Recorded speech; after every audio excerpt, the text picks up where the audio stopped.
Փառք Քրիստոսին։ Ուզում եմ այսօր մեր հաղորդակցությունը սկսեմ այսպես զրույցի կարգով եւ թեման, որ այսօր մենք պիտի օգտագործենք, այդ թեմային մենք անդրադարձել ենք։ Եվ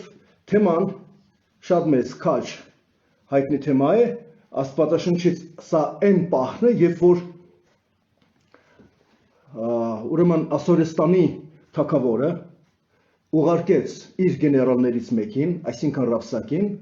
որպեսզի սա գա եւ պաշարի ամբողջ Երուսաղեմը։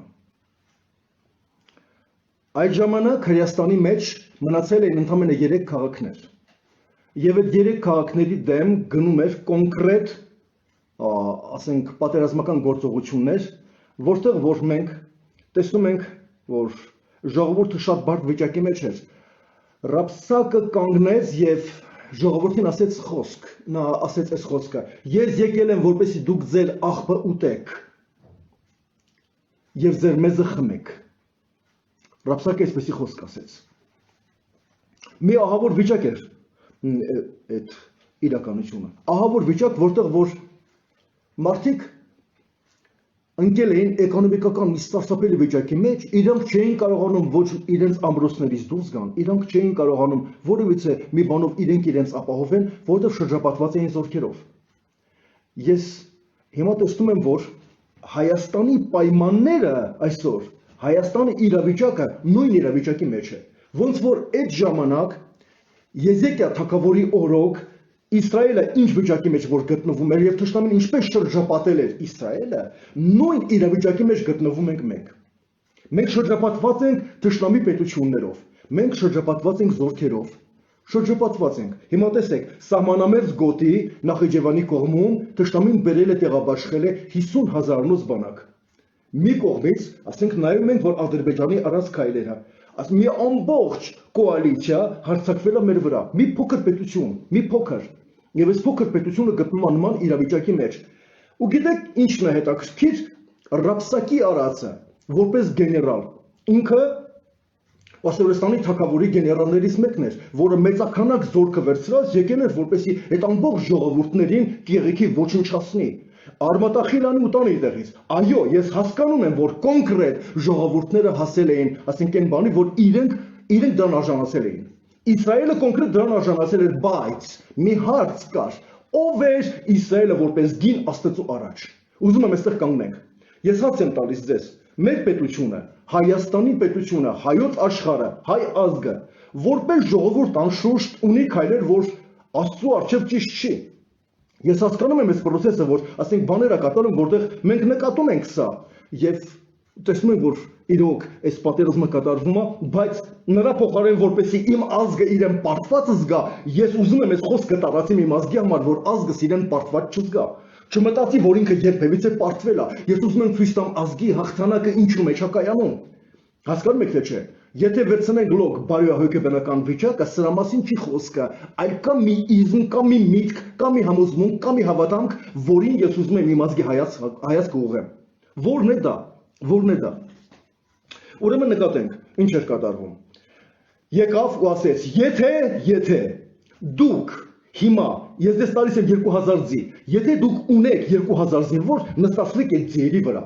Այսինքն այդ ժամանակ արդեն նրանց մոտ անգամ 2000 զինվոր չէր մնացել։ Մենք այսքան գեղեցիկ երիտասարդներ կորցրեցինք։ Մենք այսքան երիտասարդներ տվեցինք, նրանք մահացան։ Հասկանում եք թե չէ, շատ բարդ վիճակի մեջ ենք եւ թվում է թե մեր մոտ այլևս, ասենք, չկա այն ռեսուրսը, որ պիտի ունենանք։ Ես դες մի գաղտնիք ասեմ, ռեսուրսը Աստծոց է։ Ես դες մի գաղտնիք ասեմ, ուժը Աստծոց է, էներգիան Աստծոց է, դիրքը Աստծոց է, հիշեք սա։ Ու հանկարծ թող իմ ազգը չմտածի, որևիցե մեկը, թե դուք ստեղ նստած երիտասարդները չմտածեք հանկարծ, որ մենակ այդ երևույթով, այդ երևելի բաներով, ասենք երևաց, որ ամեն բան ավարտվել է, ամեն բան նոր է սկսվում։ Հիմա ես դες ուզում եմ ցույց տամ մեկ այլ բան, ուշադիր լսեք ինչ եմ ասում ձեզ։ Վերջերս Facebook-յան պուբլիկացիաներից մեկում Ադրբեջանի գեներալներից մեկը ինչ է հետաքրքրում ով է ինքը։ Ես չեմ ուզում ոչ իրան հայհոյեմ, ոչ իրան վատաբանեմ, ոչ իրան վատ խոսք ասեմ, մատը թափեր տալիս մեր վրա եւ ասում էր՝ «Պիտի մինչեւ Երևան գանք»։ Պիտի գանք մեր Երևանն է, պիտի գանք վերցնենք, Պիտի ձեր աշխարհը տանենք, որովհետև մեր գերեզմանները տեղ են, մենք տեղ ենք, այսպես, այսինքն մեր դարավոր երկիրը, մեր հազարավոր տարիների երկիրը, որտեղ մենք կանք, ապրել ենք, որտեղ մենք ծաղկել ենք, որտեղ մենք այս աշխարհին տվել ենք մեծ մտքեր ու մեծ կուլտուրա, հանկարծ ինչ որ բաշի բոզուկներ մեզ վախեցնում են, որ պիտի գան ու մեզ պիտի գրավեն։ Արդյոք չեք նկատում, որ սա ճիշտ նույն զուգահեռականն է, ճիշտ նույնն է, ոնց որ կատարվում էր Իսրայելի հետ։ Արդյոք չեք նկատում, որ Ռապսակի դերը ճիշտ այդ գեներալի դերն էր, որը հայհոյալի ձևով մեզ վերաբերմունք էր ցույց տալիս, եւ այդ հայհոյանքների մեջ ինքը ուզում էր ցույց տա, որ իրանք պիտի գան, որպեսզի մեզ գրավեն։ Միգուցե որոշ մարդկանց մեջ մեր մեջ վախ առաջացավ դրանից, հասկանում եք, միգուցե այդպես էր, բայց Տերը ինձ ցույց տվեց մի բան, որ այդ անձնավորությունը Տերը օգտագործեց, որպեսզի ցույց տա, որ այս պատերազմական վիճակը այդ ժամանակ հենց Իսրայելի վիճակն էր։ Բայց ինչ կատարվեց թագավորի կողմից։ Եզեկիա թագավորը հրամայեց, որպեսզի հանկարծ Ռապսակի հետ ոչ մեկը չխոսա։ Այսինքն ոչ հայհոյեք դրան, այսինքն ոչ դրան որևիցե բան պատասխանեք, ոչինչ չպատասխանեք։ Ինչու՞։ 20 մի հատ նամակ էր գրել նամակը եւ այդ նամակը ուղարկել էր նրանց, որ Եզեկիա թագավորը այդ նամակը կարդա։ Նամակի մեջ գրել էր. «Միթե այն երկրների աստվածները, որոնք որ մենք գրավեցինք, նրանց կարողացան պաշտպանեն, ինչպես նրանք չկարողացան, ձեր աստվածն էլ պիտի չկարողանա ձեզ պաշտպանի»։ Մենք էլ հայ ենք։ Մեզ ասում են քրիստոնյա, որովհետև Քրիստոսի ներկայացուցիչն ենք։ Մենք ներկայացնում ենք Հիսուս Քրիստոսին, եւ մենք երջանիկ ենք դրանով, որ մենք ներկայացնում ենք Քրիստոսին։ Մենք երբեք Քրիստոսին չենք թողել։ Մենք երբեք չենք կորացել Քրիստոսին, հասկանում եք թե չէ։ Մասենք ուզում եմ, որպեսզի այս իրականությունն նայենք։ Ու մենք որպես քրիստոնյա մինչև օրս կանք։ Ինչ կարծիք եք, մեր Քրիստոսը այդքան խեղճ ու կրակ է, որ մեզ չի կարողանում պաշտպանի։ Նա չի կարողանում դատ անի այդ մարդկանց մեջ, նա չի կարողանում մեր դիրքերը գրավի, որպեսզի մենք կարողանանք այդ բարձունքը ունենանք, չի կարողանում ընդամենը մի հարց։ Ես ուզում եմ, որպեսզի իմ ազգից մեջ զենքեք սարքում, Քրիստոսով սարքեք։ Սարքեք Քրիստոսով։ Սահմանին կանգնում եք, Քրիստոսով կանգնեք, ամուր կանգնեք։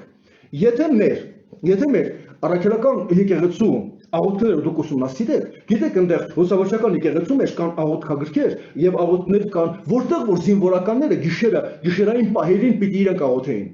Երբ որ ես սովորում էի Էջմիածնի պետհամալսարանում, այնտեղ ես այդ աղոթքներին ծանոթացա։ Եվ ես տեսա, որ Բերդի վրա, Բերդապարիսպի վրա հայ զինվորականները պիտի իրանք աղոթեին։ Այնտեղ, հասկանում եք, կամաց դարերի ընթացքում այս աղոթքները պակասեց։ Կամաց դարերի ընթացքում զորքը, զորամիավորումը, զենքեր ձեռք բերեցին, մտան մեծ տիրությունների մեջ ու սկսեցին մոռանալ, որ իրանք քրիստոնյա են, որպես առաջի պետություն, որը ընդունել է Քրիստոսին, որպես պետական կրոն, որպես հավատանք, հասկանում եք թե չէ։ Եվ հանկարծ թշնամին ուզում է գլուխ բարձրացնի, կամաց մեծ փոքրացնի, կամաց ճնշում գործադրի։ Հիմա այն պահն է, որ մեզ ուրեմն այդպես վախեցնում են, որ պիտի կատարվի այս բանը ձեզ հետ, մենք պիտի գանք ու ձեզ պիտի գրավենք։ Եզեկիա թագավորը այդ նամակը վերցրեց եւ ինքը գնաց մտավ Աստծու տաճարը, որը գտնվում էր Երուսաղեմ քաղաքի մեջ։ Նա գնաց այդ տաճար մտավ եւ այդ տաճարի մեջ ինքը այդ նամակը վերցրեց եւ բացեց Աստծու առաջ։ Նամակը պարզապես բացեց Աստծու առաջ եւ Աստծուն ցույց տվեց, ասեց. «Նայի Տեր Աստված, նայի այս նամակին ու տես Տեր Աստված, թե ոնց են քո անունը հայհոյում։ Հայհոյում են քո անունը, Աստված իմ Տեր, օգնի մեզ հանի այս ամոթից ու այս հայտարարությունից հանի մեզ»։ Ինչքան էր մեր ազգի մեջ նկունությունը,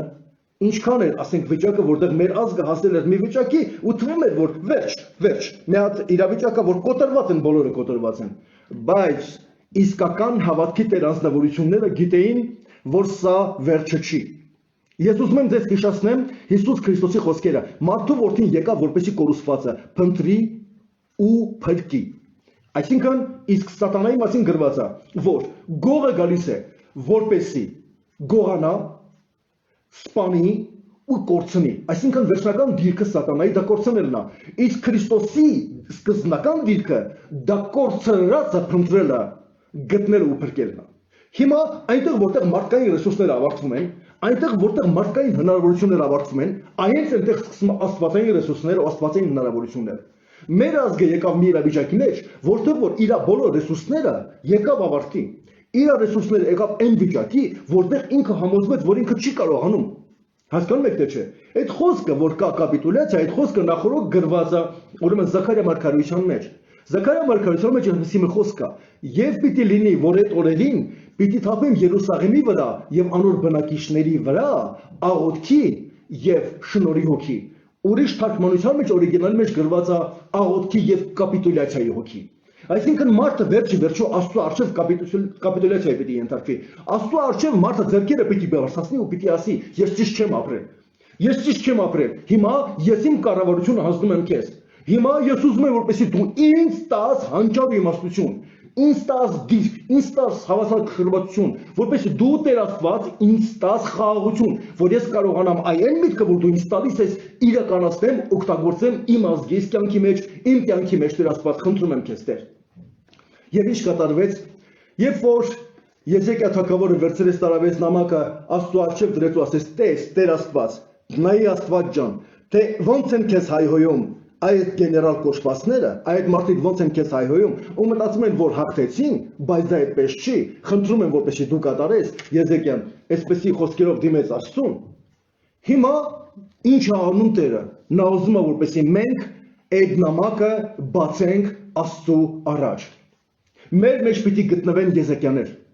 մեր մեջ պիտի գտնվեն մարդիկ, թագավորներ, որոնք այս հարցերը պիտի բերեն Աստծո առաջ։ Եթե դու այդ թագավորն ես, դու այստեղ նստած ես,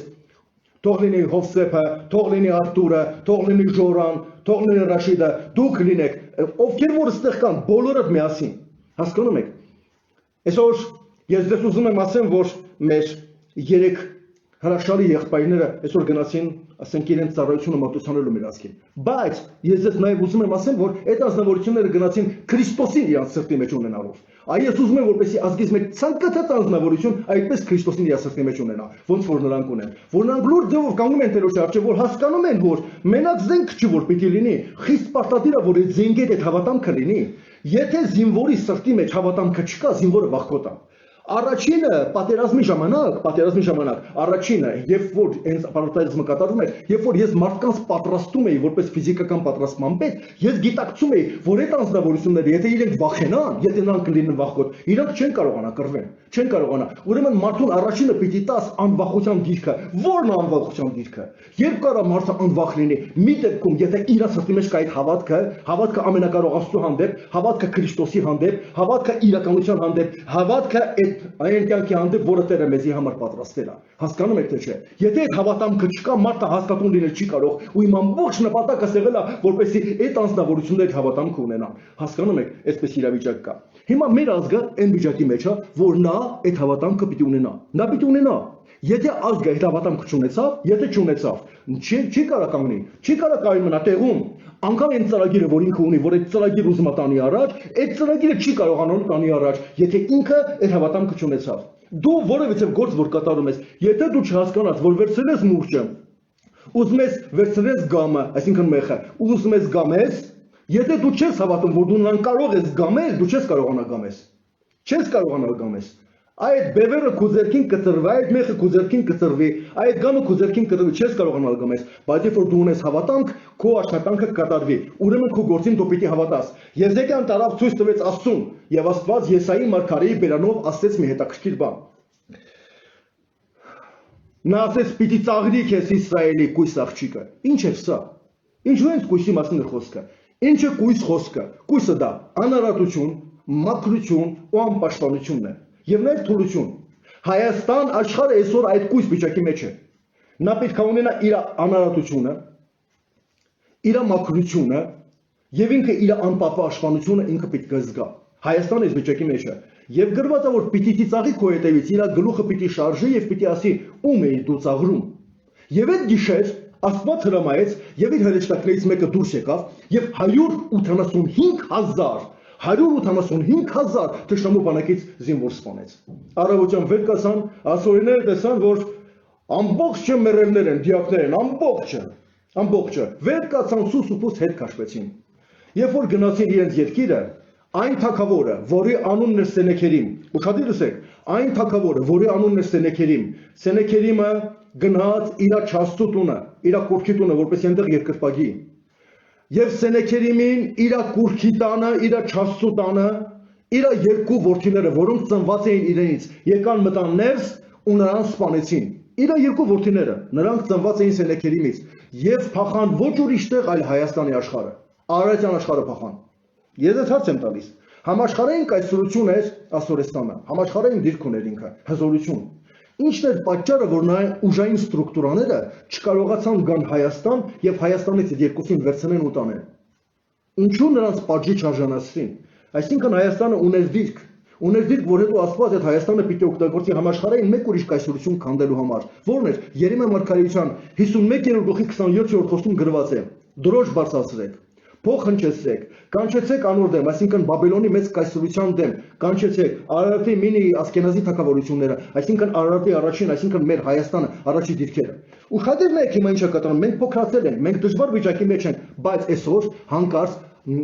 ասենք մեր թշնամի պետության Ալևի, ասենք գեներալներից մեկը հայոյում է մեզ վատ խոսքեր ասում, ճիշտ նույն բանը ոնց որ գրված Աստվածաշնչի մեջ կատարվում է։ Ուրեմն ես նկատում եմ, որ երբ որ ես կամ դու վերցնում ես այդ նամակը ու ցույց ես տալիս Աստծուն, ու ասում ես տես Տեր Աստված ոնց են հայոյում քո ազգին, քո նշանով ազգին, որովհետև հայ ազգը դա Աստծո նշանով ազգն է։ Հայ ազգը ամենաշատ մարտիրոսներ տվել երկինք։ Հայ ազգը ամենաշատ հավատքի անձնավորություններ տվել երկինք։ Հայ ազգը ամենաշատ ներկայացուցիչներ տվել Քրիստոսին։ Հայ ազգի նման ինչքան տառապած ազգ է, որ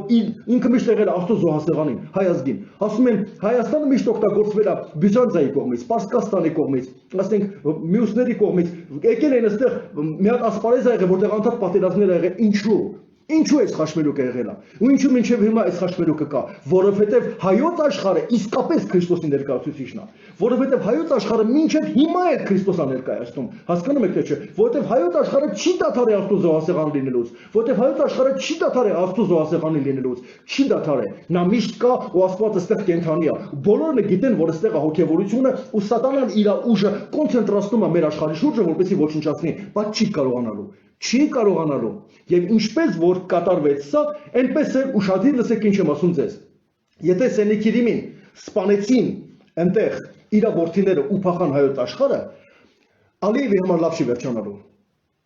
Լավ չի վերջանալու Էրդողանի համար։ Հենց իրանց մեջից կրակ պիտի դուրս գա իրանց պետք է լափի։ Հենց իրանց մեջից։ Հենց իրանց մեջ պիտի կատարվեց process-ը։ Ոնց որ ասում է Աստվածաշունչը։ Հենց այդ ռապսակ գեներալի համար էլ լավ չվերջացավ այնտեղ։ Ոչինչ չկա գրած այդ մասին, բայց դուք կտեսնեք այդ գեներալի վիճակը, ով որ համարձակվում էր մատը վերցնում ու թափտա Աստծո ազգի վրա, որ մենք ենք։ Հասկանում եք թե չէ։ Ես ես ուզում եմ ձեր հայացքը ուղղեմ կոնկրետ Աստվածաշնչին, որպեսզի սա դուք տեսնեք։ Նայեք ու մտածեք այդ մասին ու ձեր գլուխը երբեք ցածր չպայեք։ Երրորդ Սաղմոսի մեջ գրված է, որ Տեր դուն ես իմ փառքս ու իմ գլուխս բարձրացնողը։ Դավիթ թագավորը հասկանում էր, որ Աստվածը իր գլուխը բարձրացնողը, այսօր իմ ազգի գլուխը բարձրացնողը Աստված է։ Երբեք գլուխները դգուն չանեք, երբեք ձեր թիկունքները չկորացնեք, հիշեք, ձեր քայլը հաղթանակ է։ Դուք եք ցանկան սարսափելի հաղթող եք, դուք կարողացաք այդ մեծ դիվայն կոալիցիային հակառակ կենաք։ Դուք կարողացաք պատերազմներ տանեք, չունենալով համապատասխան զենք։ Ճիշտ նույն բանը կատարվեց ոնց որ առաջի պատերազմի ժամանակ։ Առաջի պատերազմի ժամանակ մենք զենք էլ չունեինք եւ Աստված մեզ տվեց հաղթանակ։ Կոնկրետ երկրորդ պատերազմի ժամանակ մեր ձեռքի զենք կար, բայց այն ահռելի զենքը ու ժամանակակից ես զարգացած զենքը, որ ուներ թշնամին, մենք չունեինք այդ զենքը։ Բայց Տերը մեզ հաղթանակ ա տվել ու դուք կտեսնեք այդ հաղթանակը Քրիստոսով։ Աստված ցույց կտա, որ իրեն ծառայողները եւ իրեն հավատացողները ամոթով չեն մնում։ Դուք կտեսնեք այս process-ը։ Ես ուզում եմ այս կարճ խոսքով ներկայացնեմ սա, որպեսզի իմ ազգին ես ցույց տամ, որ իմ ազգը մտածելու չունի։ Դու մտածելու չունես։ Դու չունես դա, եւ դու երբեք մի անհանգստանա։ Դու երբեք մի տկարանա, մի թուլանա, որովհետեւ այս ամենի մեջ դու միևնույն հաղթող ես դուրս եկել։ Այդ հաղթանակի պտուղը դու դեռ կտեսնես, դու կտեսնես թե ինչ կատարվեց, ու թող Տերը օրհնի քեզ հայ ազգ, թող քեզ Տերը օրհնի հայ, որի սրտի մեջ փառավորվում է Քրիստոսը, թող Տերը պաշտպանի քեզ։ Այս խոսքերին ասենք ամեն։ Ամեն։ Կանենք աղոթքի։